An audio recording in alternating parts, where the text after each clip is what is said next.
So if you're thinking of volunteering to do some of this kind of work, brush gathering or bundling, just a few words of advice.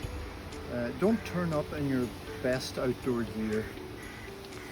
Spruce branch especially, very abrasive, and by the time you're finished doing a good hour or two's work, your gear will probably be leaking, or you'll have trashed it. It's strong kind of boots would be a good idea.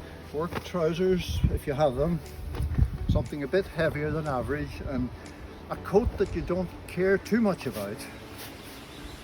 Long sleeves essential, gloves essential, because as I say, very abrasive material. But the most important thing that you must not forget is to wear safety glasses. Absolutely essential.